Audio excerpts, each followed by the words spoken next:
I think the most important quality when it comes to leadership is courage. And a lot of people are smart, but you can be born smart, you know, good genes and everything. There are people who are nice and have good personalities. But I think the difference between someone who can make a difference and someone who just goes through the steps is the courage. And what we're seeing in today's world is a crisis of moral clarity. It's really out of the Bible. It's woe unto those who see good for evil and evil for good and light for darkness and darkness for light. And I think that people need to have the courage to stand up for what they know is right and wrong. And we know what right and wrong is. It comes from the Bible. The Bible tells us what's right and wrong. So we have a code of ethics. It just needs people to be people of courage to stand up and say, look, I know the truth and I'm willing to stand for it. And I think that courage is what makes the difference between a layperson and a real leader. The most fundamental tenet of a leader is, in my humble mind, humility, as it was with Moses. Moses was probably one of the greatest lawmakers in human history, one of the greatest military leaders in human history. But the only compliment that the Bible or the 5 books of Moses accorded Moses, the only compliment was the humblest of all human being, and that is the cardinal element of a leader. In order to lead, you have to empathize with people, you have to be humble enough to listen to people. Leader is a person who is willing to defy the odds, irrespective how rough and how steep are the odds. Leader is a person who is driven by principles and ideology and not by convenience. And leader is a person who is enmeshed with communal responsibility and long-term thinking, not quick gratification, but long-term accomplishment for the well-being of the people. Hi guys, I'm talking to you from Jerusalem. And the question is leadership. We have 2 alternatives in life. Alternative number 1 is to go about life with its hardships, with its successes, with its families, with its breakage of families, with its presidents, with its prime ministers. Or we can try and change the course. This is called leadership. Now, in my world of leadership, I am trying to change whatever I see, to make it better.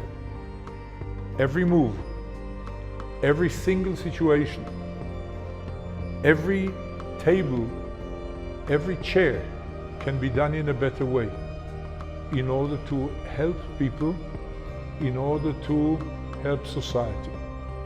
Now you are a young person, probably young leaders, young people who care about wanting to hear whether something can be changed, because otherwise you wouldn't be listening to this message.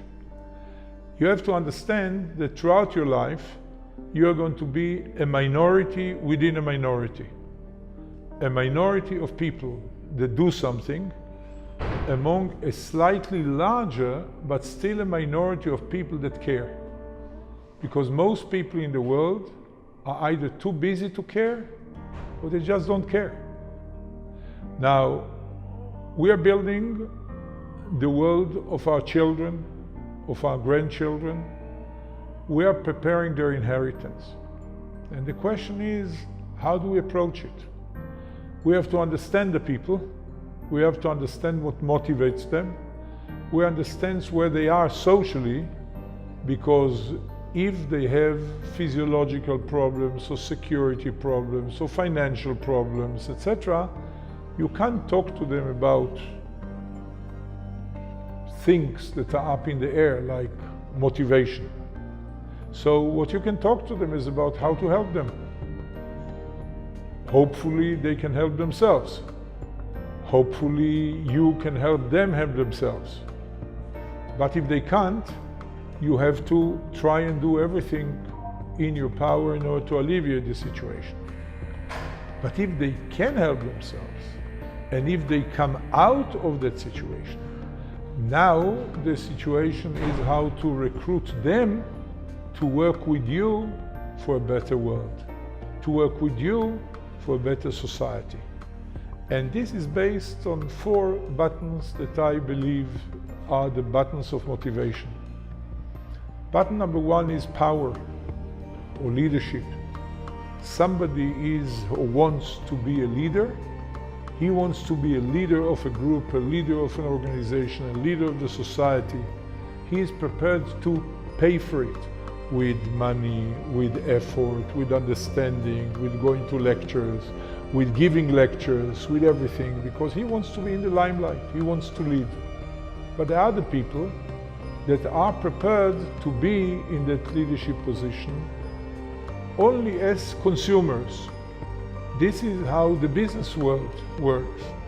All those labels, Gucci, Adidas, Sony, and all the rest of them, work on the basis that people want to use and consume the goods in order to be identified with the goods. But then if you organize an organization and there is a clever person and you want to associate with that clever person, this is also part of belonging. So you want to belong to something good, be it in business or be it in whatever you do. Number 3 are the followers. They say, I'm interested in what you're selling, or I'm interested in your ideas.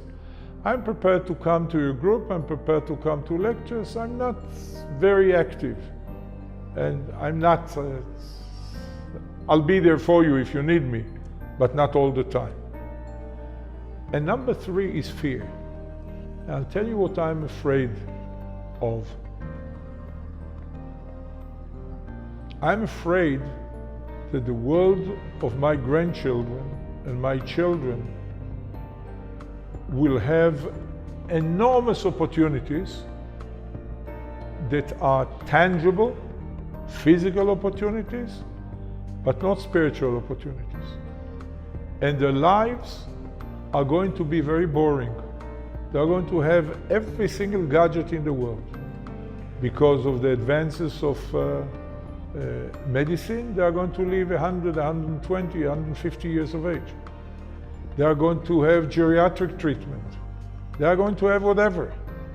But the soul is going to be empty. And if the soul is going to be empty, I am afraid that they are going to have a miserable life for much longer, of course, for 120 years, but a miserable life. The little things in life are important.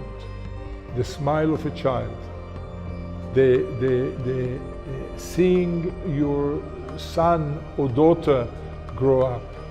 We live in a different world than the world that I lived in. And this is what I'm afraid of. And I'm doing everything I can in order to change this paradigm, in order to take it into a totally different course, because I want my children to have at least a little bit of what I had. Not financially, because they'll have it without a problem. I'm talking about spiritually. I want them to feel connected to the past. I want them to feel connected to the real values of humanity, to the real values of mankind, and not to be part only of the consumer society. That is what I'm afraid of. So if you want to be a leader, you either want to lead, or you want to belong, or you want to participate, or you are just afraid that your children are not going to have the same options that you have. Be active. You will see 20 years, 30 years, 50 years later that you were rewarded with the best gift of life. Thank you.